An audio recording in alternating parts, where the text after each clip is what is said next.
दुनिया आज एक अजीब सवाल से जूझ रही है।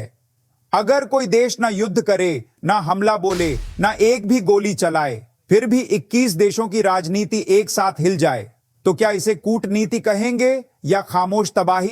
26 दिसंबर 2025 को किसी सीमा पर टैंक नहीं दिखे, किसी आसमान में फाइटर जेट नहीं गूंजे, लेकिन उसी दिन दुनिया के नक्शे पर एक ऐसी लकीर खिंच गई जिसने सदियों की रणनीतियों को बेकार कर दिया। सबसे बड़ा सवाल यह नहीं है कि क्या बदला, सबसे खतरनाक सवाल यह है कि अब किसकी बारी है। और जिस जगह से यह सब शुरू हुआ वो इतनी छोटी है कि अब तक दुनिया ने उसे नजरअंदाज किया था, लेकिन आज वही जगह तय कर रही है अगली सदी की ताकत का संतुलन, सोमालीलैंड।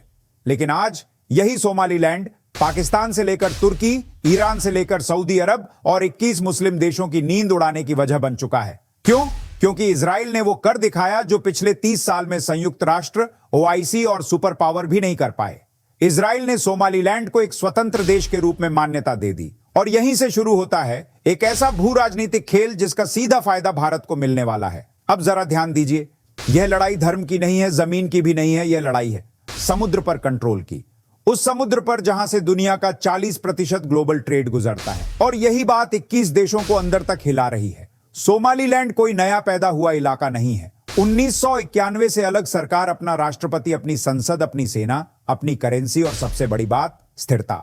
जब पूरा सोमालिया आतंकवाद, समुद्री लुटेरों और गृह युद्ध में जल रहा था, तब सोमालीलैंड शांति से अपना सिस्टम चला रहा था। लेकिन 30 साल तक कोई भी मुस्लिम देश, कोई भी इस्लामिक संगठन, कोई भी ओआईसी इसके साथ खड़ा नहीं हुआ। क्यों? क्योंकि यह इलाका उनके लिए सिर्फ एक मोहरा था। अब जरा मैप खोलिए। सोमालीलैंड हॉर्न ऑफ अफ्रीका पर बैठा है। इसके सामने है gulf of Aden, red sea, Suez canal का रास्ता। यानी अगर यह रास्ता बंद, यूरोप की फैक्ट्रियां ठप, एशिया की सप्लाई चेन ध्वस्त, तेल, गैस, अनाज सब पर असर। और अब तक इस इलाके में किसका दबदबा था?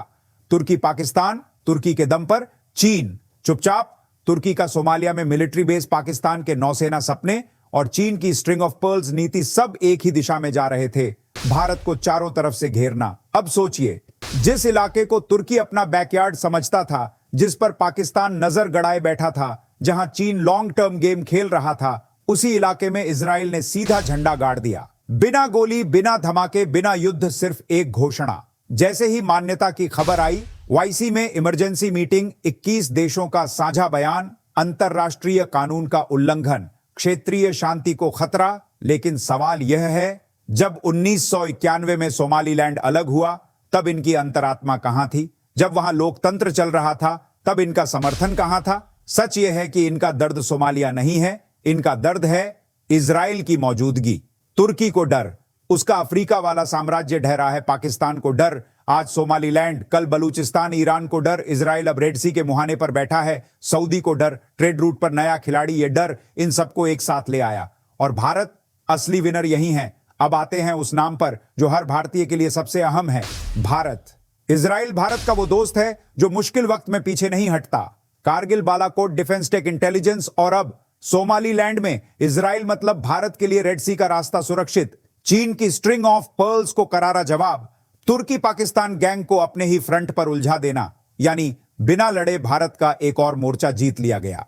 हम उस सवाल तक पहुंचेंगे जिससे वाकई दुनिया डरती है। क्या यह सब अचानक हुआ? क्या इजराइल ने अकेले यह चाल चली, या इसके पीछे अमेरिका, भारत और एक बड़ा वैश्विक ब्लूप्रिंट है? जो लोग सोच रहे हैं कि 26 दिसंबर 2025 को इजराइल सुबह उठा और बोला चलो आज सोमालीलैंड को मान्यता दे देते हैं, तो वे सबसे बड़ी भूल कर रहे हैं। असलियत यह है कि यह चाल कम से कम 10 साल से पक रही थी। दुनिया को भले ही 26 दिसंबर को खबर लगी हो, लेकिन इजराइल और सोमालीलैंड बीते कई सालों से छुपकर साथ काम कर रहे थे। कैसे? Israeli security experts, cyber surveillance system, समुद्री सुरक्षा सलाह, ड्रोन टेक्नोलॉजी और इंटेलिजेंस शेयरिंग, यह सब चुपचाप चल रहा था। क्यों?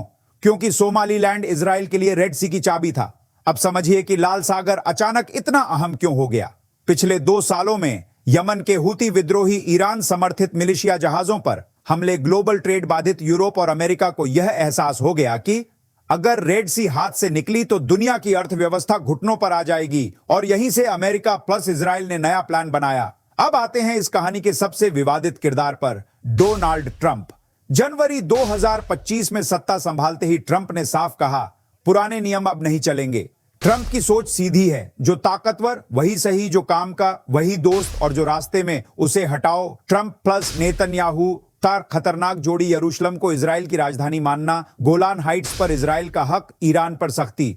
तो क्या सोमालीलैंड इसी कड़ी का अगला अध्याय है? जवाब है हां, क्योंकि सोमालीलैंड लोकतांत्रिक है, चीन से दूरी रखता है, रेड सी पर बैठा है, और सबसे बड़ी बात, जिबूती में चीन के मिलिट्री बेस के ठीक सामने, यानी चीन को उसकी ही भाषा में जवाब।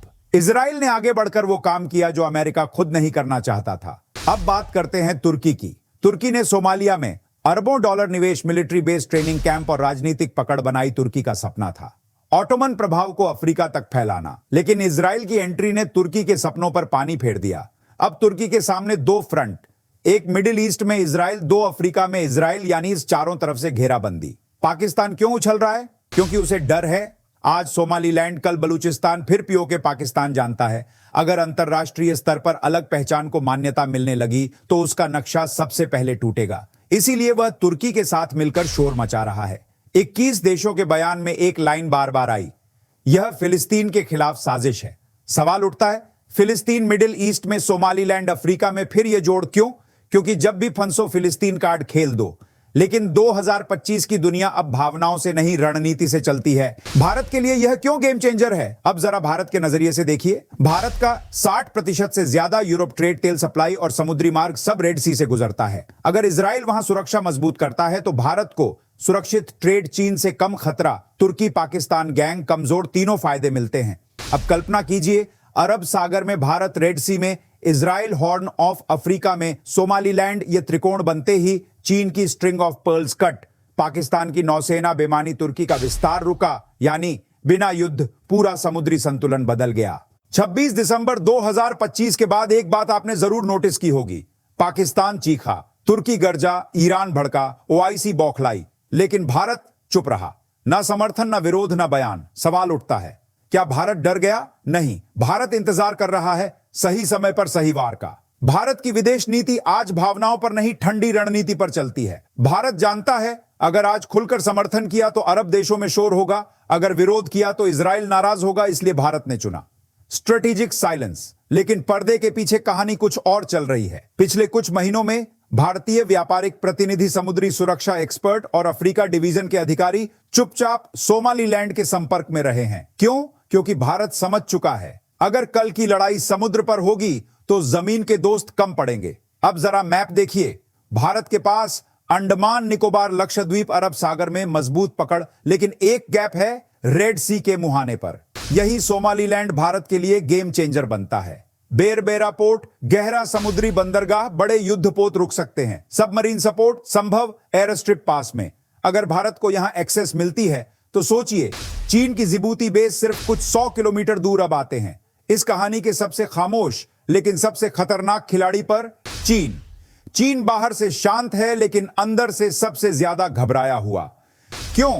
जिबूती में उसका मिलिट्री बेस, अफ्रीका में अरबों का निवेश, समुद्री रूट पर नियंत्रण की योजना, और अब ठीक सामने इजराइल, पीछे भारत की संभावित एंट्री, यानी ड्रैगन की गर्दन धीरे धीरे शिकंजे में। चीन सीधे बोलेगा नहीं, वह हमेशा की तरह पाकिस्तान को आगे करेगा, तुर्की को उकसाएगा, संयुक्त राष्ट्र में मुद्दा उठवाएगा, अफ्रीकी देशों को डराएगा। लेकिन एक बात तय है, अगर भारत वहां पहुंचा तो चीन की स्ट्रिंग ऑफ पर्ल्स टूटने लगेगी। पाकिस्तान को सबसे बड़ा डर यह नहीं कि इजराइल सोमालीलैंड में है, पाकिस्तान को डर है अगर भारत ने समर्थन किया, अगर अंतरराष्ट्रीय मान्यता बढ़ी तो अलग पहचान की आग उसके घर तक पहुंचेगी, बलूचिस्तान। यही शब्द इस्लामाबाद की फाइलों में लाल स्याही से लिखा जा रहा है। अब सबसे बड़ा ट्विस्ट, सूत्रों के मुताबिक कुछ पश्चिमी देश चुपचाप इंतजार में हैं। यूके, नीदरलैंड, चेक रिपब्लिक और कुछ अफ्रीकी राष्ट्र, ये देश देख रहे हैं क्या यह फैसला टिकता है। जैसे ही दूसरा देश मान्यता देगा, डोमिनो इफेक्ट शुरू हो जाएगा। अब भारत के सामने 3 रास्ते हैं।